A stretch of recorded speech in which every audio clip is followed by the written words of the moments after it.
ಶ್ರೀಗುರುಭ್ಯೋ ನಮಃ ಹರಿ ಓಂ ಯೋऽन्तಃ ಪ್ರವಿಶ್ಯ ಮಮ ಜನ್ಮಾಂ ಪ್ರಸುಪ್ತಾಂ ಸಂಜೀವಯತ್ತಿ ಕಿಲ ಶಕ್ತಿಧರಸ್ವಧಾಮ್ನಾ ವಿನ್ಯಾಂಶ್ಚ ಹಸ್ತಜನಶ್ರವಣತ್ವಗಾದೀನ್ ಪ್ರಾಣಾನ್ ನಮೋ ಭಗವತೆ ಪುರುಷಾಯ ತುಭ್ಯಂ ಭವತಿ ತನುಭಾವಾದಿಡಮೋಘೋ ವಿವಾಗ್ಮಿ ಜಡಮತಿರವಿಜಂತುರ್ಜಾಯತೆ ಪ್ರಾಜ್ಞಮೌಳಿಃ सकलवचनचेतो देवता भारती सा मम जनिसत्तां सन्निधिं मानसे च तपो विद्याविरक्त्यादिसद्गुणमोघाकरानहं वादिराजगुरून् वन्दे हयग्रीवपदाश्रयान् पूज्याय राघवेन्द्राय सत्यधर्मरताय च भजतां कल्पवृक्षाय नमतां कामधेनवे ब्रह्मचर्यहरिप्रीतिसुविद्यावादशालिनः इष्टदान् कष्टहर्तॄन्नः विद्यामान्यान् मुनीन् नुमः श्रीगुरुभ्यो नमः भद्रं कर्णे विशृणुयामदेवाः भद्रं पश्येमाक्षभिर्यजत्राः स्थिरैरङ्गैस्तुष्टुवां स्वस्तनोभिः यशेमदेवहितं यदायुः स्वस्ति न इन्द्रो वृद्धश्रवाः स्वस्तिरः पूषा विश्ववेदाः स्वस्तिरस्ताक्षो अरिष्टनेमिः स्वस्ति नो बृहस्पतिर्दधातु श्रीगुरुभ्यो नमः विकल्पो विनिवर्तेत कल्पितो यदि केनचित् उपदेशादयं वादो ज्ञाते द्वैतं न विद्यते ಅಂತ ಹೇಳಿಕೊಂಡು ತನ್ನದು ಶರೀರಾದಿಗಳಲ್ಲಿ ತನ್ನದು ಅಂತ ಹೇಳಿಕೊಂಡು ಇರತಕ್ಕಂತಹ ಅಭಿಮಾನ ಅದು ಸ್ವಾಭಾವಿಕ. ಆದರೆ ಈ ಅಭಿಮಾನವನ್ನು ಹೋಗಲಾಡಿಸಿಕೊಳ್ಳಬೇಕು ಅಂತಾದರೆ ಅದು ಹೇಗೆ ಬಂದದ್ದು ಅಂತಂದರೆ ಭಗವದಿಚ್ಛೆ, ಭಗವಂತನ ಮಾಯೆ. ಆ ಭಗವಂತನ ಇಚ್ಛೆಯಿಂದಾಗಿ ಈ ಅಜ್ಞಾನದಿಂದಾಗಿ ಕಲ್ಪಿಸಲ್ಪಟ್ಟಿದೆ. ತನ್ನದು ಅಂತ ಹೇಳಿಕೊಂಡಿರತಕ್ಕಂತಹ ಅಭಿಮಾನ ಅದು ಅಭಿಮಾನ ಅಂದರೆ ಈ ಅಸ್ವಾಭಾವಿಕ. ತನ್ನದು ಅಂತ ಹೇಳಿಕೊಂಡಿರತಕ್ಕಂತಹ ಒಂದು ಆ ಭ್ರಮೆಯಿಂದಾಗಿ ತಾನು ಅದನ್ನು ಕಲ್ಪನೆ ಮಾಡಿದ್ದಾನೆ. ಆದರೆ ಅದು ಆ ಭ್ರಮೆ ಮುಗಬೇಕು ಅಂತಾದರೆ ಹೇಗೆ ಹೋಗ್ತದೆ ಅಂತಂದರೆ ಭಗವಂತನ ಅನುಗ್ರಹ. ಯಾವಾಗ ಭಗವಂತನ ಅನುಗ್ರಹವಾಗ್ತದೋ ಅಂತಹ ಅಂದರೆ ಸಜ್ಜನರ ಗುರುಪದೇಶ, ಯಾರು ಜ್ಞಾನಿಗಳಿದ್ದಾರೆ ಅವರ ಉಪದೇಶದಿಂದಾಗಿ ಆ ಅಜ್ಞಾನ ನಾಶವಾಗ್ತದೆ. ಅಜ್ಞಾನ ನಾಶವಾಯಿತು ಅಂತ ಹೇಳಿದರೆ ಮಿಥ್ಯಾಜ್ಞಾನ ಹೋಗ್ತದೆ. ಮಿಥ್ಯಾಜ್ಞಾನ ಹೋಯಿತು ಅಂತಾದರೆ ಮತ್ತೆ ಯಾವುದೇ ರೀತಿಯಾಗಿರತಕ್ಕಂತಹ ಬಂಧನಗಳಿಲ್ಲ ಅಂತ ಹೇಳ್ತಾರೆ. ಹೀಗೆ ಹೇಳಿದ ನಂತರ ಮುಂದಿನ ಭಾಗದಲ್ಲಿ ಹೇಳ್ತಾರೆ, ಸಾ ಸೋಯಮಾತ್ಮ ಅಧ್ಯಕ್ಷಂ ಓಂಕಾರ ಅಧಿಮಾತ್ರಂ ಪಾದ ಮಾತ್ರ ಅಕಾರ ಉಕಾರ ಮಕಾರ ಇತಿ ಜಾಗರಿತಸ್ಥಾನ ವೈಶ್ವಾನರ ಪ್ರಥಮ ಮಾತ್ರ ಆಪ್ತೇ ಆದಿಮತ್ವಾದ್ವಾ ಆಪ್ನೋತಿ ಹವೈ ಸರ್ವಾನ್ ಕಾಮಾನ್ ಆದಿಶ್ಚ ಭವತಿ ಯ ಏವಂ ವೇದ. ಹೇಳ್ತಾರೆ, ಸಹ ಅಯಂ ಆತ್ಮ ವರ್ತತೆ ಖಲು. ಯಾರು ಆ ಆತ್ಮ ಇದ್ದಾನಲ್ವ, ಆತ್ಮ ಅಂತ ಹೇಳಿದರೆ ಸ್ವಾಮಿ ಅಂತ ಹೇಳಿದರು. ಆ ಆತ್ಮ ಅಂತ ಅನಿಸಿಕೊಂಡಿರತಕ್ಕಂಥವನು ಅವನು ಎಂಥವನು? ಅಧ್ಯಕ್ಷ ಅಧಿಯಕ್ಷ ಅಂತ. ಎಲ್ಲ ಅಧಿಸ್ಥಿತ, ಎಲ್ಲ ಕಡೆಗಳಲ್ಲೂ ಕೂಡ ಇದ್ದುಕೊಂಡು ಪ್ರತಿಯೊಂದು ಕಡೆಗಳಲ್ಲೂ ಇದ್ದಾನೆ. ಒಂದೊಂದು ಕಡೆಗಳ ಅಧ್ಯಕ್ಷ ಅಂತ ಹೇಳ್ತಾನೆ. ಅವನು ಎಂಥವನು ಅಂತ ಕೇಳಿದರೆ ವಿಶ್ವಾದಿ 4 ರೂಪಗಳು, ವಿಶ್ವ, ತೈಜಸ, ಪ್ರಾಜ್ಞ, ತುರಿಯ.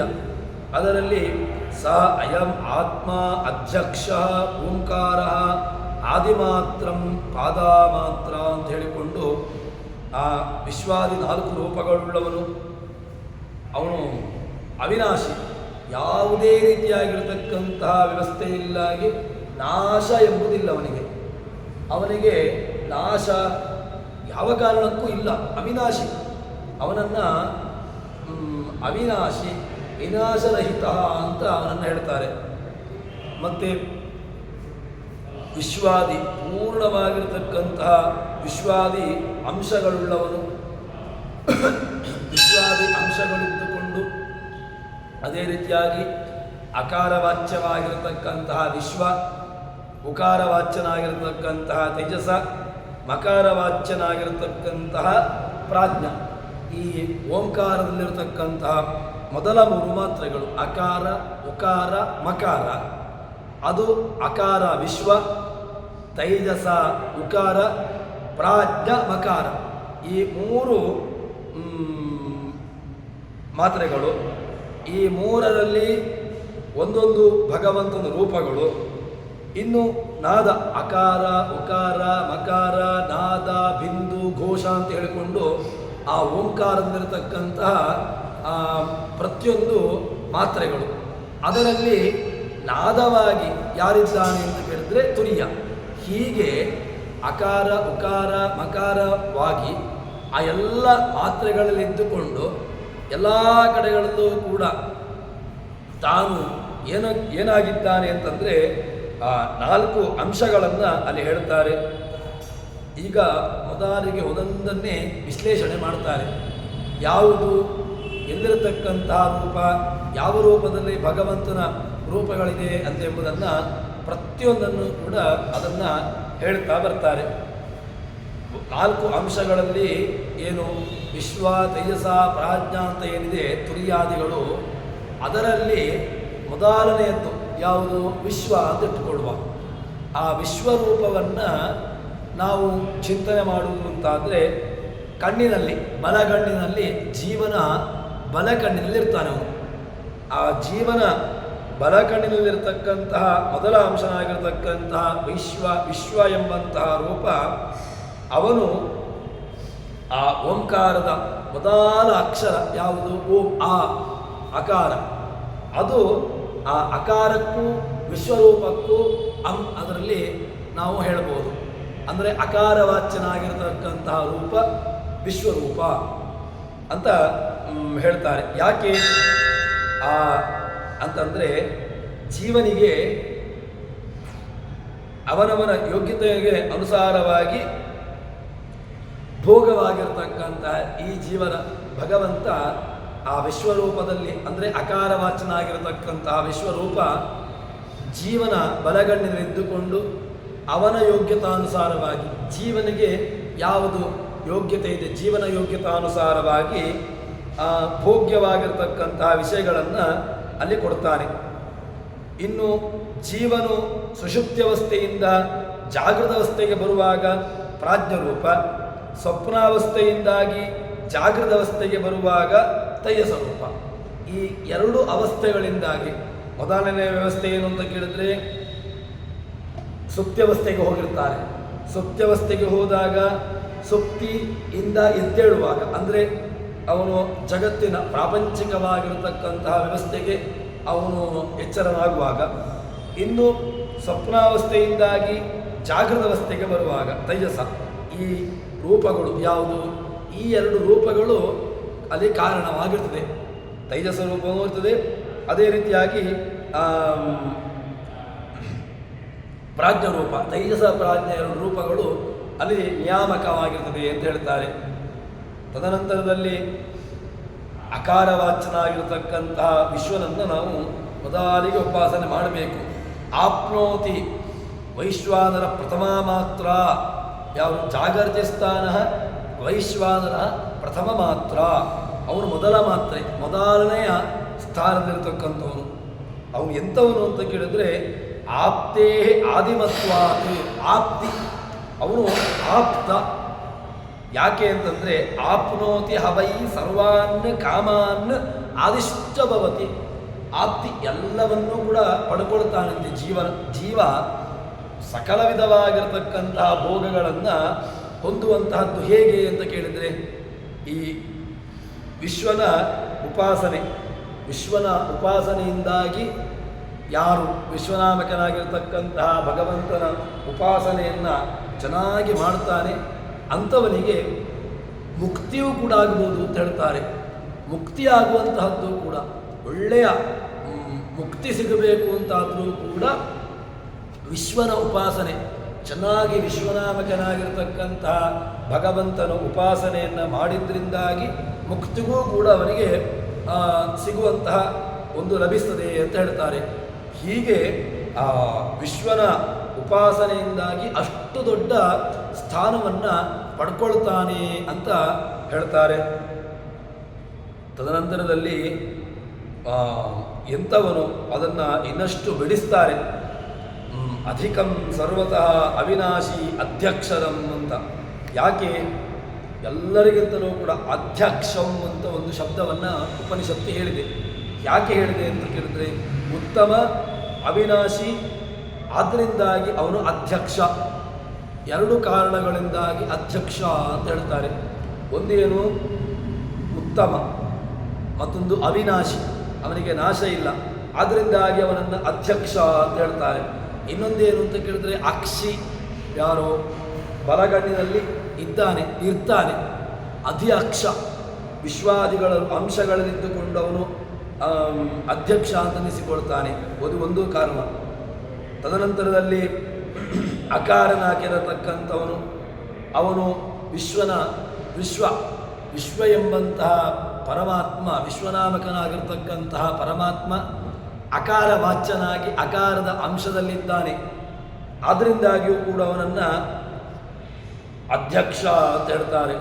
ಚಕ್ಷುರಿಂದ್ರಿಯದಲ್ಲಿ ವೈಶ್ವಾನರನು ಇರ್ತಾನೆ, ಅದನ್ನು ಆ ಎಂಬಂತಹ ವರ್ಣದಿಂದಾಗಿ ಕರೆಯಲ್ಪಡ್ತಾನೆ. ಅದಕ್ಕೋಸ್ಕರವಾಗಿ ಅವನನ್ನು ಅಧ್ಯಕ್ಷ ಅಂತ ಹೇಳ್ತಾರೆ. ಇನ್ನು ಪ್ರಾಜ್ಞಾ ಮತ್ತು ತೈಜಸ, ಇದು ವಿಶ್ವನ ಅಭಿವ್ಯಕ್ತಿಗೆ, ವಿಶ್ವನಾಮಕನಾಗಿರ್ತಕ್ಕಂತಹ ಭಗವಂತನ ಅಭಿವ್ಯಕ್ತಿಗೆ ಕಾರಣವಾಗಿರುವುದರಿಂದಾಗಿ ನಿದ್ರಾವಸ್ಥೆಯಲ್ಲಿ ಪ್ರಾಜ್ಞನಲ್ಲಿ ಐಕ್ಯ ಹೊಂದಿರ್ತಾನೆ. ಜೀವನು ನಿದ್ರೆಯಿಂದ ಎದ್ದೇಳುವಾಗ ಪ್ರಾಜ್ಞನಿಂದ ಪ್ರತ್ಯೇಕನಾಗ್ತಾನೆ. ಈ ಎರಡು ಕಾರಣಗಳು, ಈ ಎರಡರಿಂದಾಗಿಯೂ ಕೂಡ ಏನಾಗ್ತದೆ ಅಂತ ಕೇಳಿದರೆ, ವಿಶ್ವನ ಅಭಿವ್ಯಕ್ತಿಗೆ ಯಾರು ಪ್ರಾಜ್ಞ ಮತ್ತು ತೈಜಸರು ಕಾರಣವಾಗಿರ್ತಾರೆ. ಅವರಿಬ್ಬರೂ ಕೂಡ ಆ ಭಗವಂತನ ಅನುಗ್ರಹ ಇದ್ದಾಗ ಅನುಗ್ರಹದಿಂದಾಗಿ ಅವರು ಎಲ್ಲ ರೀತಿಯಾಗಿರ್ತಕ್ಕಂತಹ ಒಂದು ನಮಗೆ ಭೋಗಗಳನ್ನು ಕೊಡ್ತಾರೆ ಎಂಬುದಾಗಿ ಹೇಳ್ತಾರೆ. ವಿಶ್ವ ಅವರ್ಣವಾಚ್ಯ ಅಂತಾಯಿತು. ಆದಿಷ್ಟ ಭವತಿ, ಎಲ್ಲದಕ್ಕೂ ಕೂಡ ಆದಿ. ಯಾಕೆ ಆದಿ? ಎಲ್ಲವೂ ಕೂಡ ಪ್ರಾರಂಭವಾಗುವುದು ಮುಂದಕ್ಕೆ ಬರುವುದು ಎಲ್ಲಿಂದ ಅಂತ ಕೇಳಿದರೆ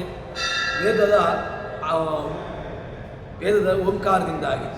ಈ ಓಂಕಾರದಿಂದಾಗಿ ಎಲ್ಲವೂ ಕೂಡ ಅದು ಹುಟ್ಟುವಂತಹದ್ದು. ಆ ಅಕಾರವಾಚ್ಯನಾಗಿರ್ತಕ್ಕಂತಹ ಭಗವಂತ ಎಲ್ಲ ವರ್ಣಗಳಿಗೂ ಕೂಡ ಅವನು ಕಾರಣನಾಗಿದ್ದಾನಲ್ವ, ಅಂದರೆ ಕಾರಣನಾಗಿದ್ದಾನೆ. ಅದರಿಂದಾಗಿ ಸಕಲಕ್ಕೂ ಕೂಡ ಕಾರಣತ್ವ ಯಾರಲ್ಲಿ ಉಂಟು ಅಂತ ಕೇಳಿದರೆ ಅವರ್ಣನಾಗಿರತಕ್ಕಂತಹ ಅಕಾರವಾಚ್ಯನಾಗಿರತಕ್ಕಂತಹ ಭಗವಂತನಿಂದಾಗಿ ಎಲ್ಲ ವರ್ಣಗಳು ಅದು ಹುಟ್ಟಿರತಕ್ಕಂತಹದ್ದು ಎಂಬುದಾಗಿ ಹೇಳ್ತಾರೆ. ಹೀಗೆ ಆದಿಷ್ಟ ಭವತಿ, ಇಡೀ ಸಕಲ ಜಗತ್ತಿಗೆ ಆದಿಯಾಗಿ ಕಾರಣನಾಗಿರ್ತಾನೆ ಅಂತ ಹೇಳ್ತಾರೆ. ಅಷ್ಟು ಮಾತ್ರವಲ್ಲದೆ ಅವನನ್ನು ಉಪಾಸನೆ ಮಾಡಬೇಕು. ಎಲ್ಲವನ್ನೂ ಕೂಡ ಯಾಕೆ ನಾವು ಹೇಳುವಂತಹದ್ದು ಅಂತಂದರೆ, ಉಪಾಸನೆ ಇದು ಜೀವನ. ಈ ಎಲ್ಲ ಉಪಾಸನೆಗಳನ್ನು ಅಥವಾ ವಿಶ್ವನನ್ನು ಹೇಳಿದರು, ತೈಜಸನನ್ನು ಹೇಳಿದರು, ಪ್ರಾಜ್ಞನನ್ನು ಹೇಳಿದರು. ಯಾಕೆ ಹೇಳಿದ್ದು ಅಂತಂದರೆ, ನಮಗೆ ಅಂತಹ ವಿಶಿಷ್ಟವಾಗಿರತಕ್ಕಂತಹ ಭಗವಂತನ ಉಪಾಸನೆಯನ್ನು ಮಾಡುವುದಕ್ಕೋಸ್ಕರವಾಗಿ. ಆ ವಿಶಿಷ್ಟನಾಗಿರತಕ್ಕಂತಹ ಭಗವಂತನ ಉಪಾಸನೆಯನ್ನು ಮಾಡಿದ್ರಿಂದಾಗಿ ಜೀವನಿಗೆ ಸಕಲ ವಿಧವಾಗಿರತಕ್ಕಂತಹ ಅನುಗ್ರಹವನ್ನು ಮಾಡ್ತಾನೆ ಎಂಬ ಉದ್ದೇಶದಿಂದಾಗಿ ನಮಗೆ ವಿಶ್ವನ ಮತ್ತು ತೈಜಸನೋ ಅಥವಾ ಪ್ರಾಜ್ಞ ಎಲ್ಲ ರೂಪಗಳನ್ನು ಕೂಡ ಹೇಳ್ತಾರೆ. ವಿಶ್ವ ಆದಿಯಾಗ್ತಾನೆ, ಆದಿಯಾಗಿರ್ತಕ್ಕಂಥವನನ್ನು ಉಪಾಸನೆ ಮಾಡಿದ್ರಿಂದಾಗಿ ನಮಗೆ ಮುಕ್ತಿಯೂ ಕೂಡ ಆಗ್ತದೆ. ಯಾಕೆ? ಮುಕ್ತಿಯನ್ನು ಕೂಡ ಆ ವಿಶ್ವನ ಅನುಗ್ರಹದಿಂದಾಗಿ ಪಡ್ಕೊಳ್ಳಬಹುದು ಅಂತ ಹೇಳ್ತಾರೆ. ಹೀಗೆ ವಿಶ್ವನ ಉಪಾಸನೆ ಎಂದು ಹೇಳಿದರು. ವಿಶ್ವನಾಮಕನಾಗಿರ್ತಕ್ಕಂತಹ ಭಗವಂತನ ಚಿಂತನೆಯನ್ನು ಈ ಅಕಾರ, ಉಕಾರ, ಮಕಾರ, ನಾದ ಇತ್ಯಾದಿಗಳಲ್ಲಿ ವಿಶ್ವ, ತೈಜಸ, ಪ್ರಾಜ್ಞ, ತುರಿಯ ಈ 4 ರೂಪಗಳನ್ನು ಉಪಾಸನೆ ಮಾಡಬೇಕು ಅಂತ ನಮಗೆ ಹೇಳಿಕೊಟ್ರು. ಅದಕ್ಕೋಸ್ಕರವಾಗಿ ಈ 4 ನಮಗೆ ಉಪನಿಷತ್ಕಾರರು ತಿಳಿಸಿಕೊಟ್ಟಿದ್ದಾರೆ. ತದನಂತರದಲ್ಲಿ 2ನೆಯ ವ್ಯವಸ್ಥೆಯನ್ನು ಭಗವದ್ರೂಪವನ್ನು ಹೇಳ್ತಾರೆ. ಏನು? ಸ್ವಪ್ನಸ್ಥಾನಸ್ತೈಜಸ ಉಕಾರೋ ದ್ವಿತೀಯ ಮಾತ್ರ ಉತ್ಕರ್ಷಾತ್ ಉಭಯತ್ವಾತ್ ಉತ್ಕರ್ಷತಿ ಹವೈ ಜ್ಞಾನ ಸಂತತಿಂ ಸಮಾನಶ್ಚ ಭವತಿ ನಾಸ್ಯ ಬ್ರಹ್ಮವಿತ್ ಕುಲೆ ನಾ ಅಸ್ಯ ಬ್ರಹ್ಮವಿತ್ ಕುಲೆ ಭವತಿ ಯ ಏವಂ ವೇದ. ಒಳ್ಳೆಯ ಉಪನಿಷತ್ತಿನ ಚಿಂತನೆ. ಏನು ಹೇಳ್ತಾರೆ? ನಾವು ದೇವರನ್ನು, ಭಗವಂತನನ್ನು ಉಪಾಸನೆ ಮಾಡಿದ್ರಿಂದಾಗಿ ಯಾರು? ಸ್ವಪ್ನಸ್ಥಾನಸ್ತೈಜಸ ಜೀವನ ಕಂಠಸ್ಥಾನದಲ್ಲಿ ಯಾರಿರ್ತಾನೆ? ಭಗವಂತ ಎಲ್ಲಿರ್ತಾನೆ ಅಂತಂದರೆ ಕಂಠದೇಶದಲ್ಲಿ. ತೈಜಸರೂಪಿಯಾಗಿರ್ತಕ್ಕಂತಹ ಭಗವಂತ ಕಂಠಸ್ಥಾನದಲ್ಲಿರ್ತಾನೆ. ಆ ಕಂಠಸ್ಥಾನದಲ್ಲಿರ್ತಕ್ಕಂಥವನು ಅಂದರೆ ನಾವು ಸ್ವಪ್ನಾವಸ್ಥೆಗೆ ಹೋಗುವಾಗ ಭಗವಂತ ಎಲ್ಲಿರ್ತಾನೆ? ಕಂಠಸ್ಥಾನದಲ್ಲಿದ್ದುಕೊಂಡು ಜೀವನಿಗೆ ಸ್ವಪ್ನವನ್ನು ತೋರಿಸಿಕೊಡ್ತಾನೆ ಅಂತ ಹೇಳ್ತಾರೆ.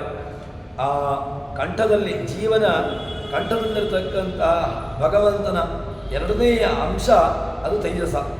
ಅದು ಓಂಕಾರದಲ್ಲಿರ್ತಕ್ಕಂತಹ 2ನೆಯದ್ದು ಯಾವುದು? ಉಕಾರ ಅಂತ ಹೇಳ್ತಾರೆ. ಈ ಅಕಾರ ಆಯಿತು, ಉಕಾರ ಆಯಿತು. ಈ ಉಕಾರ ಎಂಬಂತಹ ಮಾತ್ರೆ, ಈ ಉಕಾರದಿಂದಾಗಿ ವಾಚ್ಯನಾಗಿರ್ತಕ್ಕಂಥವನು ಯಾರು ಅಂತ ಕೇಳಿದ್ರೆ ಅವನು ಹೇಳುವಂತಹದ್ದು ಆ ತೈಜಸರೂಪಿ ಯಾರು? ವಿಶ್ವ ಆಯಿತು. ತೈಜಸರೂಪಿಯಾಗಿರ್ತಕ್ಕಂತಹ ಭಗವಂತ ಅವನ ಸ್ಥಾನವನ್ನು ಹೇಳ್ತಾರೆ. ಈ ತೈಜಸರೂಪಿಯಾಗಿರ್ತಕ್ಕಂತಹ ಭಗವಂತನ ವ್ಯವಸ್ಥೆಯನ್ನು ಹೇಳಿಕೊಂಡು ಅವನು ಉಕಾರವಾಚ್ಯನಾಗಿರ್ತಕ್ಕಂತಹ ತೈಜಸ ಅವನು ಜೀವಾತ್ಮನನ್ನು ಎಲ್ಲಿಂದ? ಎಚ್ಚರಾವಸ್ಥೆಯಿಂದಾಗಿ ಎಲ್ಲಿಂದ? ಸ್ವಪ್ನದ ಕಡೆಗೆ ಕರ್ಕೊಂಡು ಹೋಗ್ತಾನೆ. ಜೀವ ಸ್ವಪ್ನಕ್ಕೆ ಹೋಗಬೇಕು ಅಂತ ಅಂದರೆ ಸುಮ್ಮನೆ ಹೋಗ್ಲಿಕ್ಕಾಗೋದಿಲ್ಲ. ನಾನು ಕನಸು ಕಾಣಬೇಕು, ಸ್ವಪ್ನವನ್ನು ಕಾಣಬೇಕು ಅಂತ ಹೇಳಿಕೊಂಡು ಜೀವನು ಉದ್ದೇಶಪೂರ್ವಕವಾಗಿ ಇಟ್ಟುಕೊಂಡು ಸ್ವಪ್ನವನ್ನು ಕಾಣುವಂಥದ್ದಲ್ಲ. ಸ್ವಪ್ನ ಬರಬೇಕು ಅಂತಾದರೆ, ಸ್ವಪ್ನ ಕಾಣಬೇಕು ಅಂತಾದರೆ ಅದಕ್ಕೆ ತೈಜಸ್ವರೂಪಿಯಾಗಿರ್ತಕ್ಕಂತಹ ಭಗವಂತ ಕಂಠಸ್ಥಾನಕ್ಕೆ ಬರಬೇಕು. ಕಂಠಸ್ಥಾನಕ್ಕೆ ಬಂದು ಕಂಠಸ್ಥಾನದಿಂದಾಗಿ ಜೀವನಿಗೆ ಆ ಭಗವಂತ ಏನು ಮಾಡ್ತಾನೆ ಅಂತ ಕೇಳಿದರೆ ತನ್ನ ಸ್ವಪ್ನವನ್ನು ಯಾವ ಒಂದು ಅನುಗ್ರಹವನ್ನು ಕಾಣಬೇಕೋ ಅದನ್ನು ಭಗವಂತ ಜೀವನಿಗೆ ಅದನ್ನು ತೋರಿಸಿಕೊಡ್ತಾನೆ. ಹೀಗೆ ಆ ಜೀವಾತ್ಮನನ್ನು ಎಚ್ಚರ ಸ್ಥಾನದಿಂದಾಗಿ ದೇಹಾಭಿಮಾನದಿಂದ ಬಿಡಿಸಿ ಅವನನ್ನು ಸ್ವಪ್ನದ ಕಡೆಗೆ ಸ್ವಪ್ನಕ್ಕೆ ಹೋಗಬೇಕು ಅಂತಾದರೆ ಆ ಭಗವಂತನ ಅನುಗ್ರಹ ಬೇಕು ಅಂತಾಯಿತು. ಈ ಬಾಹ್ಯ ಪ್ರಪಂಚದ ಅಜ್ಞಾನ ರೂಪವಾಗಿರ್ತಕ್ಕಂತಹ ನಿದ್ದೆ, ಇನ್ನು ಸ್ವಪ್ನ ವಸ್ತುಗಳ ಯಥಾರ್ಥ, ಸ್ವಪ್ನ ವಸ್ತುಗಳ ಜ್ಞಾನ ಅನುಭವ, ಅದು ಎರಡೂ ಕೂಡ ಬರಬೇಕು ಅಂತಾದರೆ ಈ ತೈಜಸರೂಪಿ ಉಕಾರವಾಚನಾಗಿರ್ತಕ್ಕಂತಹ ತೈಜಸರೂಪಿಯಾಗಿರ್ತಕ್ಕಂತಹ ಭಗವದ್ ಅನುಗ್ರಹ ಎಂಬುದು ಅತ್ಯವಶ್ಯಕ ಅಂತ ಹೇಳ್ತಾರೆ. ಹೀಗೆ ಆ ಸ್ವಪ್ನ ವಸ್ತುಗಳ ಅನುಭವ ಇದೆರಡಕ್ಕೂ ಕೂಡ ಆ ತೈಜಸರೂಪಿಯಾಗಿರ್ತಕ್ಕಂತಹ ಭಗವಂತ ಕಾರಣ ಅಂತಾಯಿತು. ತೈಜಸನನ್ನು ಉಪಾಸನೆ ಇದನ್ನು ಮಾಡಬೇಕು ನಾವು. ಯಾನು? ಉತ್ಕರ್ಷಾತ್ ಉಭಯತ್ವಾತ್ ಉತ್ಕರ್ಷತಿ ಹವೈ ಜ್ಞಾನಂ. ಅವನನ್ನು ಈ ಉಪಾಸನೆ ಮಾಡಿದ್ರಿಂದಾಗಿ ಮುಕ್ತನಾಗಿ ಬಿಡ್ತಾನಂತೆ. ಮುಕ್ತನಾಗಿ ಒಳ್ಳೆಯ ಜ್ಞಾನವನ್ನು ಕೊಡ್ತಾನೆ ಅಂತ ಹೇಳ್ತಾರೆ. ಒಳ್ಳೆಯ ಜ್ಞಾನ ಬರಬೇಕು ಅಂತಾದರೆ ತೈಜಸ್ವರೂಪಿಯಾಗಿರ್ತಕ್ಕಂತಹ ಭಗವಂತನ ಉಪಾಸನೆ ಅತ್ಯವಶ್ಯಕ. ಉಕಾರವಾಚ್ಯನಾಗಿರ್ತಕ್ಕಂತಹ ಭಗವಂತನ ಉಪಾಸನೆಯನ್ನು ಮಾಡಿದ್ರಿಂದಾಗಿ ಅವನಿಗೆ ಒಳ್ಳೆಯ ಜ್ಞಾನ ಬರ್ತದೆ. ಜ್ಞಾನದ್ವಾರೇಣ ಜ್ಞಾನ ಬಂತು ಅಂತ ಹೇಳಿದರೆ ಮತ್ತೆ ಅವನಿಗೆ ಮೋಕ್ಷ ಎಂಬುದು ನಿಶ್ಚಿತ ಅಂತ ಹೇಳ್ತಾರೆ. ನಿತ್ಯ ಜ್ಞಾನ ಮುಕ್ತನಾದ ಮೇಲೆ ಮತ್ತೆ ಅವನಿಗೆ ಈ ಜಂಜಾಟ ಇಲ್ಲ. ಜಂಜಾಟಗಳು ಯಾವಾಗ ಅಂತ ಕೇಳಿದ್ರೆ ಈ ತನ್ನ ಈ ವ್ಯವಸ್ಥೆಯಲ್ಲಿ ಇದ್ದಾಗ, ಈ ಜೀವನ ಸಂಸಾರಾವಸ್ಥೆಯಲ್ಲಿದ್ದಾಗ ಅವನಿಗೆ ಎಲ್ಲ ಸಮಸ್ಯೆಗಳು. ಈ ಸಮಸ್ಯೆಗಳಿಂದಾಗಿ ಹೊರಟು ಹೋದ ಅಂತಾದರೆ ಮತ್ತೆ ಈ ಯಾವುದೇ ರೀತಿಯಾಗಿರ್ತಕ್ಕಂತಹ ಸಮಸ್ಯೆಗಳಿಲ್ಲ. ದೇಹ ಸಂಬಂಧದಿಂದಾಗಿ ಮೇಲಕ್ಕೆ ಹೋಗ್ತಾನೆ. ಅಂದರೆ ದೇಹ ಸಂಬಂಧದಿಂದಾಗಿ ಮೇಲಕ್ಕೆ ಹೋಗುವುದು ಅಂತ ಹೇಳಿದ್ರೆ ದೇಹ ಸಂಬಂಧ ಯಾವಾಗ ಇರುವಂತಹದ್ದು? ದೇಹದ ಅಂಟು. ಇದು ಈ ಜೀವನಿಗೆ ಈ ದೇಹದ ಬಂಧನಗಳು ಎಲ್ಲಿಯ ತನಕ ಅಂತ ಕೇಳಿದ್ರೆ ಎಲ್ಲ ಸರಪಳಿಗಳು ತನ್ನನ್ನು ಆವರಿಸಿಕೊಂಡಾಗ ದೇಹದ ಜಂಜಾಟ. ಅದೇ ಜ್ಞಾನ ಬಂದ ಮೇಲೆ, ಜ್ಞಾನ ಬಂತು ಅಂತ ಹೇಳಿದ ಮೇಲೆ ಒಂದು ಕ್ಷಣವೂ ಕೂಡ ಮತ್ತೆ ಅವನು ಇಲ್ಲಿರುವುದಿಲ್ಲ. ಪ್ರಾರಬ್ಧ ಕರ್ಮ ಮುಗಿಲೇಬೇಕು. ಪ್ರಾರಬ್ಧ ಕರ್ಮವನ್ನು ಮುಗಿಯದೆ ಮುಕ್ತಿಯನ್ನು ಹೋಗ್ಲಿಕ್ಕೆ ಸಾಧ್ಯ ಇಲ್ಲ. ಪ್ರಾರಬ್ಧ ಕರ್ಮ ಮುಗಿಯೋ ತನಕ ಮಾತ್ರ ಈ ಜಂಜಾಟದಲ್ಲಿ ತಾನಿರಲೇಬೇಕು ಎಂಬುದನ್ನು ಹೇಳ್ತಾರೆ. ದೇಹ ಬಂಧನದಿಂದಾಗಿ ಒಳ್ಳೆಯ ಜ್ಞಾನ ಬಂತು ಅಂತ ಹೇಳಿದರೆ ತಾನೂ ಕೂಡ ಮುಕ್ತರ ನಡುವೆ ಹೋಗಿ ಸೇರಿಕೊಳ್ತಾನೆ. ಮತ್ತೊಂದು ಇಂತಹ ಒಳ್ಳೆಯ ಜ್ಞಾನಿ ಆಗಿದ್ದಾನೆ ಅಂತಾದರೆ ನಾ ಅಸ್ಯ ಅಬ್ರಹ್ಮವಿತ್ ಕುಲೇ ಭವತಿ. ಅಬ್ರಹ್ಮವಿತ್ ಯಾರು ಬ್ರಹ್ಮಜ್ಞಾನಿಯ ಅಲ್ವೋ ಅವನಲ್ಲಿ ಹುಟ್ಟೋದಿಲ್ವಂತೆ. ಯಾಕೆ? ಭಗವಂತ ಇಷ್ಟೆಲ್ಲ ಅನುಗ್ರಹವನ್ನು ಮಾಡಿದ ಮೇಲೆ ಅವನಿಗೆ ಮುಕ್ತಿ ಆಗಲಿಲ್ಲ ಅಂತ ಅಂದರೆ ಅದು ಯಾವುದೋ ಒಂದು ಪ್ರಾರಬ್ಧ ಕರ್ಮ. ಅದು ಭಗವಂತ ಏನು ಮಾಡ್ತಾನೆ ಅಂತ ಕೇಳಿದರೆ ಅವನನ್ನು ಒಳ್ಳೆಯ ಸ್ಥಾನದಲ್ಲಿ ಹುಟ್ಟುವಂತೆ ಮಾಡ್ತಾನೆ. ಒಳ್ಳೆಯ ಒಂದು ವ್ಯವಸ್ಥೆ, ಒಳ್ಳೆಯ ಒಂದು ಬ್ರಹ್ಮಜ್ಞಾನಿಯ ಮನೆಯಲ್ಲಿ ಒಳ್ಳೆಯ ಒಂದು ತಿಳ್ಕೊಂಡಿರತಕ್ಕಂಥವನು ಅಧ್ಯಯನಶೀಲನು ಯಾರಿರ್ತಾನೆ ಅಂಥವರಲ್ಲಿ ಹೋಗಿ ಹುಟ್ಟುವಂತೆ ಮಾಡ್ತಾನೆ. ಇದು ಹೇಗೆ ಅಂತ ಕೇಳಿದರೆ ಹೇಳ್ತಾರೆ, ಆ ಭಗವಂತನನ್ನು ಉಪಾಸನೆ ಮಾಡುವಂತಹ ಶೈಲಿ. ಯಾರು ಉಪಾಸನೆ ಮಾಡ್ತಾನೆ ಅಂತವನು ಅದು ಸಮಾನವಾಗಿ ತೈಜಸ್ವರೂಪಿಯಾಗಿರ್ತಕ್ಕಂತಹ ಭಗವಂತನನ್ನು ಉಪಾಸನೆ ಮಾಡ್ತಾನೆ, ಚೆನ್ನಾಗಿ ಉಪಾಸನೆ ಮಾಡ್ತಾನೆ. ಉಕಾರ ವಾಚನಾಗಿರ್ತಕ್ಕಂಥವನು ಅಂತ ಉಪಾಸನೆ ಮಾಡೋದು.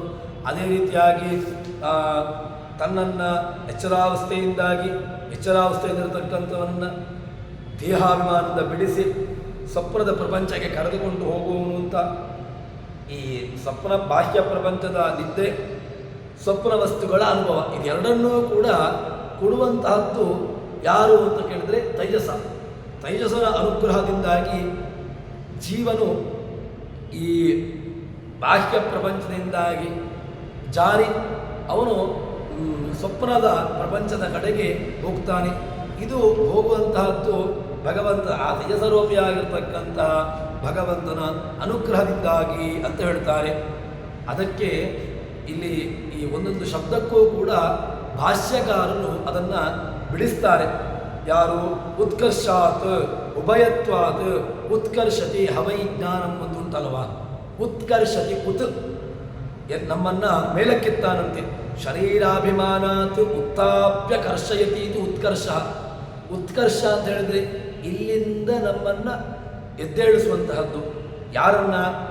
ತೈಜಸ ಉಕಾರವಾಚ್ಯನಾಗಿ ಪ್ರತಿಪಾದನಾಗಿರ್ತಕ್ಕಂಥ ಒಂದು ನಿಮಿತ್ತ ಏನು ಅಂತ ಕೇಳಿದ್ರೆ ಉತ್ಕರ್ಷ ಅಂತ ರೂಪ. ಉತ್ಕರ್ಷ ಎಂಬಂತಹ ನಿಮಿತ್ತ. ಈ ನಿಮಿತ್ತ ಯಾಕೆ ಅಂತ ಕೇಳಿದ್ರೆ ಶರೀರಾಭಿಮಾನಾತ್ ಉತ್ಥಾಪ್ಯ, ನಾವು ಎಚ್ಚರಾವಸ್ಥೆಯಲ್ಲಿರ್ತೇವೆ. ಎಚ್ಚರಾವಸ್ಥೆಯಲ್ಲಿದ್ದಾಗ ಮಮೇದಂ ಶರೀರಂ, ಮಮೇದಂ ಭವನಂ, ನನ್ನ ಭವನ, ನನ್ನ ಮನೆ, ಮಮೇದಂ ನನ್ನದು ಎಂಬ ಜ್ಞಾನ ಇತ್ತು. ನನ್ನದು, ನನ್ನ ಶರೀರ ಅಂತ ಏನು ಜ್ಞಾನ ಇತ್ತಲ್ವ, ಇದು ಹೋಗ್ತದೆ. ಯಾವಾಗ ಹೋಗ್ತದೆ ಅಂತ ಕೇಳಿದ್ರೆ, ಈ ಜೀವನು ಸ್ವಪ್ನದ ಕಡೆಗೆ ಜಾರಿದ ಅಂತ ಆದರೆ ಆವಾಗ ನನ್ನದು ಅಂತ ಭ್ರಮೆ ಇರಲಿಕ್ಕೆ ಸಾಧ್ಯವೇ ಇಲ್ಲ, ಇರೋದೇ ಇಲ್ಲ, ಅದು ಹೋಗಿಬಿಡ್ತದೆ. ಅದಕ್ಕೆ ಹೇಳ್ತಾರೆ, ಶರೀರ ತೈಜಸ ಉಕಾರ ಪ್ರತಿಪಾದ್ಯನಾಗಲಿಕ್ಕೆ ಯಾಕೆ ಅಂತ ಕೇಳಿದ್ರೆ ನಿಮಿತ್ತ ಏನು ಅಂತ ಕೇಳಿದ್ರೆ, ಶರೀರಾಭಿಮಾನದಿಂದಾಗಿ ನಮ್ಮನ್ನು ಬಿಡಿಸಿ ವಾಸನಾಮಯವಾಗಿರತಕ್ಕಂಥ ನಮಗೆ ಜ್ಞಾನ ಬರುವಂಥ ಸ್ವಪ್ನ ಪದಾರ್ಥಗಳ ಜ್ಞಾನ ಬರುವುದು ಯಾವಾಗ ಹೇಗೆ ಅಂತ ಕೇಳಿದ್ರೆ ವಾಸನ ಅಂತ ಹೇಳ್ತಾರೆ. ಆ ವಾಸನ ಎಂಬಂತಹ ಒಂದು ನಿಮಿತ್ತ, ಆ ವಾಸನಾಮಯವಾಗಿರತಕ್ಕಂತಹ ನಿಮಿತ್ತ ಇದ್ದಾಗ, ವಾಸನಾ ಅಂತ ಒಂದು ಸಂಸ್ಕಾರಗಳಿದ್ದಾಗ ಅವನನ್ನು ಏನು ಮಾಡ್ತಾನೆ, ಸ್ವಪ್ನ ವಸ್ತುಗಳ ಕಡೆಗೆ ಅವನನ್ನು ಕರ್ಕೊಂಡು ಹೋಗ್ತಾನಂತೆ, ಜೀವನನ್ನು ಸೆಳೆದುಕೊಂಡು ಹೋಗ್ತಾನೆ. ಇದಕ್ಕೆ ಒಂದು ಉತ್ಕತ್ತಾಪ್ಯ ಕರ್ಷಯತಿ ನಿದ್ರಾ ವಿಷಯಾನುಭವಶ್ಚ ಅನೇನ ಕ್ರಿಯತೇತಿ ಉಭಯ ಎರಡನ್ನ ಹೇಳ್ತಾರೆ. ಒಂದು ಸ್ವಪ್ನ ವಸ್ತುಗಳ ಕಡೆಗೆ ಜೀವನನ್ನು ಕರೆದುಕೊಂಡು ಹೋಗುವನು, ಇನ್ನೊಂದು ಶರೀರಾಭಿಮಾನದಿಂದ ಬಿಡಿಸ್ತಕ್ಕಂಥವನು. ಇದೆರಡೂ ಕೂಡ ನಮಗೆ ಜೀವನಿಗೆ ಕೊಡ್ತಾನೆ ಅಂತ. ಎಲ್ಲ ಮನಸ್ಸನ್ನು ಬಿಟ್ಟು ಬೇರೆ ಇಂದ್ರಿಯಗಳಿಗೆ ವಿರಾಮ. ಯಾವ ಇಂದ್ರಿಯಗಳು ಕೂಡ ಕೆಲಸ ಮಾಡುವುದಿಲ್ಲ. ಏನು, ಕಣ್ಣು ಇಲ್ಲ, ಕಿವಿ, ಚಕ್ಷುರಿಂದ್ರಿಯ, ತ್ವಗಿಂದ್ರಿಯ, ಯಾವ ಇಂದ್ರಿಯಗಳಿಗೂ ಕೂಡ ಕಾರ್ಯ ಇರುವುದಿಲ್ಲ. ಯಾಕೆ, ಅವನಿಗೆ ಏನಾಗ್ತಾ ಉಂಟು ಅಂತಲೇ ಗೊತ್ತಾಗೋದಿಲ್ಲ. ಅದಕ್ಕೋಸ್ಕರವಾಗಿ ಆ ಇತರ ಇಂದ್ರಿಯಗಳಿಗೆ ವಿರಾಮ. ಇನ್ನು ಸ್ವಪ್ನ ವಿಷಯ ಮನಸ್ಸು ಅದು ಅದನ್ನು ಒಂದನ್ನು ಇರಿಸಿ ಅದಕ್ಕೆ ಒಂದೆರಡು ಮೂರನ್ನು ಇರಿಸ್ತಾನೆ. ಸ್ವರೂಪ ಜ್ಞಾನ ಬರ್ತದೆ, ಕಾಲಜ್ಞಾನ ಬರ್ತದೆ, ಮತ್ತು ಈ ಎಲ್ಲ ಕಾಲ ದೇಶ ಇದೆಲ್ಲದರ ಜ್ಞಾನವನ್ನು ಬರುವಂತೆ ಮಾಡ್ತಾನೆ. ಇದು ಬರುವಂತಹದ್ದು ಹೇಗೆ ಅಂತ ಕೇಳಿದರೆ ಆ ತೈಜಸ್ವರೂಪಿಯಾಗಿರ್ತಕ್ಕಂತಹ ಭಗವಂತನ ಅನುಗ್ರಹ. ಅದರಲ್ಲಿ ಕೆಲವೊಂದನ್ನು ಭಗವಂತ ಏನು ಮಾಡ್ತಾನೆ, ಅವನಿಗೆ ಜ್ಞಾನ ಬರುವಂತೆ ಮಾಡ್ತಾನೆ. ಆ ಜ್ಞಾನವನ್ನು ಅದನ್ನು ಮರೆತು ಹೋಗುವಂತೆ ಮಾಡೋದಿಲ್ಲ. ಅದಕ್ಕೋಸ್ಕರವಾಗಿ ಮನಸ್ಸನ್ನು ಬಿಟ್ಟು ಉಳಿದಂತಹ ಇಂದ್ರಿಯಗಳು ಏನಿದೆ ಅದೆಲ್ಲ ಇಂದ್ರಿಯಗಳಿಗೂ ಕೂಡ ವಿರಾಮವನ್ನು ಕೊಟ್ಟು, ಅಂದರೆ ವಿರಾಮ ಅಂತ ಹೇಳಿದ್ರೆ ನಿದ್ರೆ. ಅವನಿಗೆ ಬಾಹ್ಯ ಪ್ರಪಂಚದಲ್ಲಿ ನಿದ್ರೆ, ಯಾವುದು ಏನಾಗ್ತಾ ಉಂಟು ಅಂತ ಗೊತ್ತಾಗುವುದಿಲ್ಲ. ಈ ನಿದ್ರೆಯನ್ನು ಕೊಟ್ಟು ಸ್ವಪ್ನ ವಿಷಯದ ಅನುಭವ. ತಾನು ಮಲಗಿದ ಮೇಲೆ ಕೆಲವು ಸಂದರ್ಭದಲ್ಲಿ ಸ್ವಪ್ನವನ್ನು ಕಾಣ್ತಾನೆ. ಆ ಸ್ವಪ್ನ ಹೇಗೆ ಬರ್ತದೆ ಅಂತ ಕೇಳಿದ್ರೆ, ಸ್ವಪ್ನ ಬರಬೇಕು ಅಂತಾದರೂ ಕೂಡ ಸುಮ್ಮನೆ ಬರೋದಿಲ್ಲ. ಆ ಸ್ವಪ್ನದ ವಿಷಯಾನುಭವ ಇದನ್ನು ಜೀವನಿಗೆ ಕೊಡ್ತಾನಲ್ವ, ಆ ಕೊಡುವಂತಹದ್ದು ತೈಜಸ್ವರೂಪಿಯಾಗಿರ್ತಕ್ಕಂತಹ ಭಗವಂತ ಅಂತ ಹೇಳ್ತಾರೆ. ಹೀಗೆ ಆ ಮುಕ್ತರಲ್ಲಿ ಮಧ್ಯದಲ್ಲಿರತಕ್ಕಂಥವನು ತೈಜಸ ಉಕಾರವಾಚ್ಯ, ಅವನು ಸಮಾನ ಅಂತ ಹೇಳ್ತಾರೆ. ಅಂದರೆ ಸಮಾನ ಅಂತ ಹೇಳಿದ್ರೆ ಮುಕ್ತರ ವ್ಯವಸ್ಥೆಗೆ ಹೋಗ್ತಾನೆ. ಮುಕ್ತಿಯವಸ್ಥೆಯಲ್ಲಿ ಯಾರಿದ್ದಾರೆ ಅಂತಹ ಜೀವರಾಶಿಗಳ ಮಧ್ಯೆಗೆ ತಾನೂ ಹೋಗಿ ಸೇರಿಕೊಳ್ತಾನೆ ಅಂತ. ಭಗವಂತನನ್ನು ಕಾಣಬೇಕು ಅಂತ ಹೇಳಿದ್ರೆ ಅದು ಸುಮ್ಮನೆ ಬರತಕ್ಕಂತಹದ್ದಲ್ಲ. ಏನೋ ಇವತ್ತಿನಿಂದ ನಾಳೆಗೆ ಆಗ್ತದೆ, ಭಗವಂತ ನಮಗೆ ಇದೆಲ್ಲವನ್ನು ತೋರಿಸಿಬಿಡ್ತಾನೆ, ಹಾಗಾಗುವುದಿಲ್ಲ. ಭಗವಂತನನ್ನು ಕಾಣಬೇಕು ಅಂತ ಹೇಳಿದರೆ ಅದಕ್ಕೆ ತುಂಬ ಸಾಧನೆಯನ್ನು ಮಾಡಬೇಕು. ಆ ಸಾಧನೆಯನ್ನು ಮಾಡಿ ತಾನು ಆ ಒಂದು ಯೋಗ್ಯವಾಗಿರತಕ್ಕಂತಹ ಗತಿಯನ್ನು ಪಡ್ಕೊಳ್ಳಿಕ್ಕಾಗ್ತದೆ ಎಂಬುದಾಗಿ ಹೇಳ್ತಾರೆ. ಹೀಗೆ ಆ ತೈಜಸ್ವರೂಪಿಯಾಗಿರ್ತಕ್ಕಂತಹ ಭಗವಂತನನ್ನು ತಿಳ್ಕೊಳ್ಳಬೇಕು ಅಂತ ಹೇಳ್ತಾರೆ. ತದನಂತರದಲ್ಲಿ ಮೂರನೆಯ ವ್ಯವಸ್ಥೆ, ಮೂರನೆಯ ಅಂಶ ಅದು ಯಾವುದು ಅಂತಂದರೆ ಮಕಾರ ಪ್ರಾಜ್ಞ. ಆ ಮಕಾರವಾಚ್ಯವಾಗಿರತಕ್ಕಂತಹ ಪ್ರಾಜ್ಞ, ಆ ಪ್ರಾಜ್ಞರೂಪಿಯ ಭಗವಂತನನ್ನು ತಾನು ಉಪಾಸನೆ ಮಾಡಬೇಕು. ಪ್ರಾಜ್ಞರೂಪಿಯಾಗಿರ್ತಕ್ಕಂತಹ ಭಗವಂತನನ್ನು ತಿಳ್ಕೊಳ್ಬೇಕು. ಪ್ರಾಜ್ಞರೂಪಿಯಾಗಿರ್ತಕ್ಕಂತಹ ಭಗವಂತನ ವ್ಯವಸ್ಥೆ ಏನು, ಅವನು ಏನನ್ನು ಮಾಡ್ತಾನೆ ಅಂತ ಕೇಳಿದರೆ, ಸುಷುಪ್ತಸ್ಥಾನ ಪ್ರಾಜ್ಞ ಮಕಾರ ತೃತೀಯ ಮಾತ್ರ ಮಿತೇ ಅಪೀತೇರ್ವಾ ಮಿನೋತ್ಯಹವ ಇದಂ ಸರ್ವಂ ಅಪೀತಿಶ್ಚ ಭವತಿ ಏವಂ ವೇದ. ಒಳ್ಳೆಯ ಹೇಳ್ತಾರೆ, ಶರೀರ ಮಧ್ಯ ಹೃದಯ ಭಾಗದಲ್ಲಿರ್ತಾನೆ. ಯಾರು? ಪ್ರಾಜ್ಞ. ಅವನು ಓಂಕಾರದಲ್ಲಿರತಕ್ಕಂತಹ ಮಕಾರದಿಂದಾಗಿ ವಾಚ್ಯನಾಗಿದ್ದಾನಂತೆ. ಅದರಲ್ಲಿ ಅಕಾರ ಆಯಿತು, ಉಕಾರ ಆಯಿತು, ಮಕಾರ ಆಯಿತು. ಅಕಾರ ವಿಶ್ವರೂಪ, ತೈಜಸ ಉಕಾರ, ಇನ್ನು ಮಕಾರ ಅದು ಪ್ರಾಜ್ಞ. ಅಂದರೆ 3 ಮಾತ್ರೆಗಳು, 3 ಭಗವಂತನ ಸ್ವರೂಪ. ವಿಶ್ವ ಆಯಿತು, ತೈಜಸ ಆಯಿತು, ಪ್ರಾಜ್ಞ ಆಯಿತು. ಈ 3 ಭಗವದ್ ರೂಪಗಳನ್ನು ಹೇಳಿದ್ರು.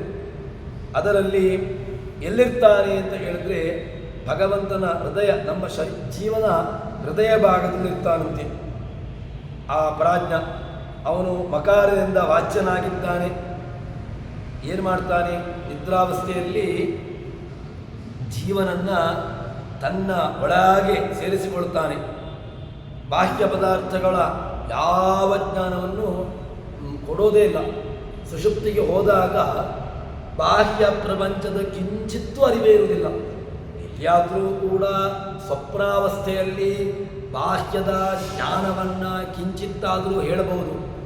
ಆದರೆ ಸುಷುಪ್ತಿ ಸ್ಥಾನಕ್ಕೆ ಹೋಗಿರತಕ್ಕಂತಹ ಜೀವರಾಶಿಗೆ ಬಾಹ್ಯ ಪ್ರಪಂಚದ ಕಿಂಚಿತ್ತೂ ಜ್ಞಾನ ಇರಲಿಕ್ಕೆ ಸಾಧ್ಯ ಇಲ್ಲ.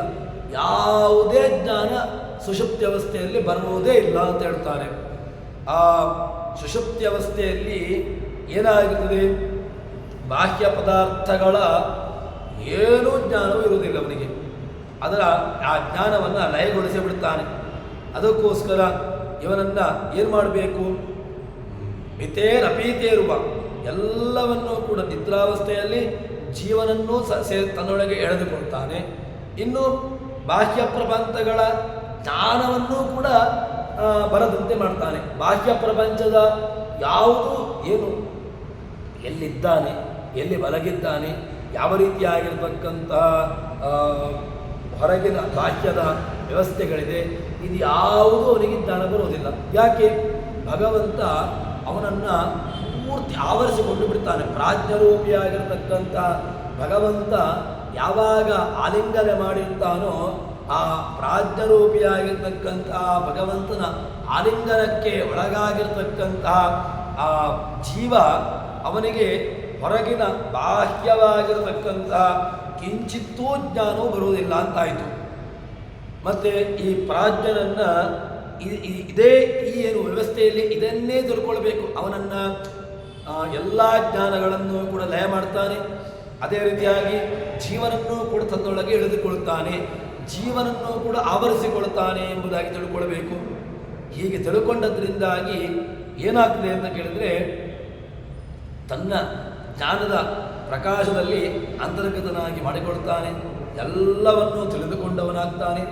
ತಿಳಿದುಕೊಂಡವನಾದದ್ರಿಂದಾಗಿ ದುಃಖಾದಿ ಸಂಸಾರಗಳು ನಾಶವಾಗ್ತದೆ. ದುಃಖ ಬರುವುದು ಹೇಗೆ? ದುಃಖಕ್ಕೆ ಕಾರಣ ಏನು ಅಂತ ಕೇಳಿದರೆ ಈ ವ್ಯವಸ್ಥೆ ಯಾವುದು? ಈ ಜಗತ್ತಿನ ಸರ್ವಂ ಅಪೇತಿಷ್ಟ ಭವತಿ ಅಂತ ಹೇಳಿದ್ದಾರಲ್ವ. ಈ ತನಗೆ ದುಃಖಾದಿಗಳು ಬಂದದ್ದು ಹೇಗೆ ಅಂತ ಕೇಳಿದರೆ, ದುಃಖಾದಿಗಳಿಗೆ ಕಾರಣವಾಗಿರತಕ್ಕಂತಹದ್ದು ಈ ಜ್ಞಾನ. ಯಾವ ಜ್ಞಾನ? ಮಮ ಅಂತ ಎಂಬಂತಹ ಜ್ಞಾನ. ಮಮ ಎಂಬಂತಹ ಜ್ಞಾನ ಮೊದಲಿಗೆ ಹೋಗಬೇಕು. ಮಮ ಎಂಬಂತಹ ಜ್ಞಾನ ಹೋಗಬೇಕು ಅಂತಾದರೆ ಅದು ಹೇಗೆ ಹೋಗುತ್ತದೆ ಅಂತ ಕೇಳಿದ್ರೆ, ಪ್ರಾಜ್ಞನ ಅನುಗ್ರಹ ಬೇಕು ಅದಕ್ಕೆ. ಯಾವಾಗ ಪ್ರಾಜ್ಞನ ಅನುಗ್ರಹವಾಗದೋ ಪ್ರಾಜ್ಞನನ್ನು ತಿಳ್ಕೊಳ್ಬೇಕು. ಪ್ರಾಜ್ಞ ಅಂತ ಹೇಳಿದ್ರೆ ಜೀವನನ್ನು ಚೆನ್ನಾಗಿ ಆಲಿಂಗನೆ ಮಾಡುವಂತಹದ್ದು.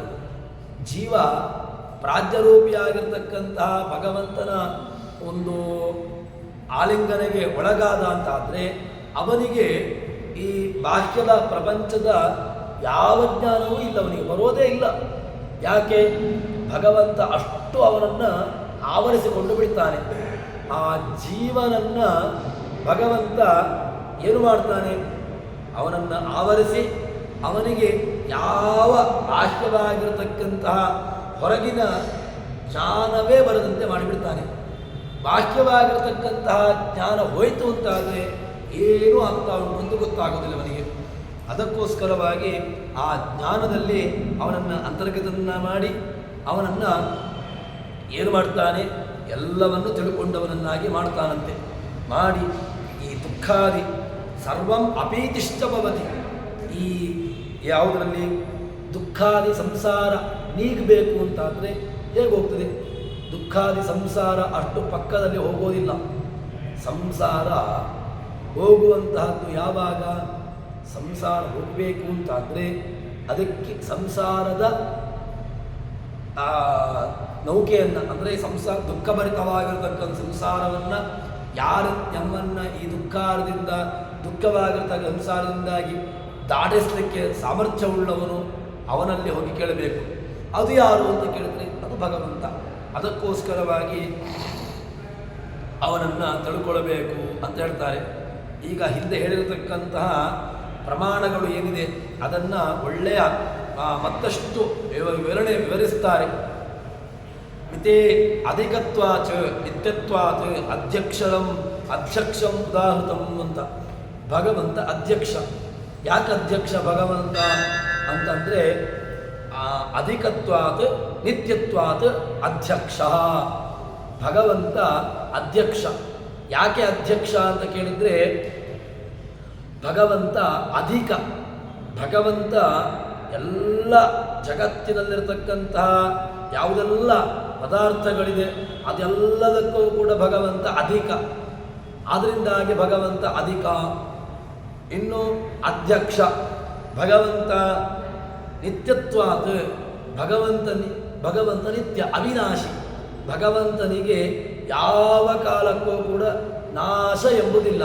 ಅದರಿಂದಾಗಿ ಭಗವಂತ ಅಧ್ಯಕ್ಷ ಅಂತಾಯಿತು. ಇನ್ನು ಏನ ಅಂಶಸ್ತಸ್ಯ ಸರ್ವೇಪಿ, ಅವನನ್ನು ಅಧ್ಯಕ್ಷ ಅಂತ ಹೇಳಿದ್ರಲ್ವ, ಎಲ್ಲ ರೂಪಗಳು ಅವನನ್ನು, ಒಂದೊಂದು ರೂಪಗಳಲ್ಲ, ಎಲ್ಲ ರೂಪಗಳು ಕೂಡ ಅವನದ್ದು. ವಿಶ್ವ, ತೇಜಸ, ಪ್ರಾಜ್ಞ ಎಲ್ಲ ರೂಪಗಳು ಕೂಡ ಅದು ಪೂರ್ಣ. ಅವನನ್ನು ಬ್ರಹ್ಮತರ್ಕ, ಇದನ್ನು ನಮಗೆ ಹಿಂದೆ ಹೇಳಿರತಕ್ಕಂತಹ ಏನು ಅಂಶಗಳಿತ್ತು ಅದನ್ನು ಬ್ರಹ್ಮತರ್ಕ, ಆ ಪುರಾಣವು ಕೂಡ ಅದನ್ನು ವಿಶದ ಮಾಡಿದೆ, ವಿವರಣಿಸಿದೆ. ಭಗವಂತನನ್ನು ಸರ್ವೋತ್ತಮ, ಅವಿನಾಶಿ, ವಿಶ್ವಾದಿ ರೂಪಗಳು ಅಂಶಗಳುಳ್ಳವನು, ಅದರಿಂದ ಅಧ್ಯಕ್ಷ ಅಂತಾಯಿತು. ಇನ್ನು ಅವನ ಅಂಶಗಳಲ್ಲೂ ಕೂಡ ಪ್ರತಿಯೊಂದರಲ್ಲೂ ಕೂಡ ಅವನು ಪೂರ್ಣನಾದ್ರಿಂದಾಗಿಯೂ ಕೂಡ ಅವನನ್ನು ಅಧಿ ಅಂತ ಕರೀತಾರೆ. ಮತ್ತು ಅವನನ್ನು ಓಂಕಾರ ಅಂತ ಹೇಳಿದ್ದಾರೆ.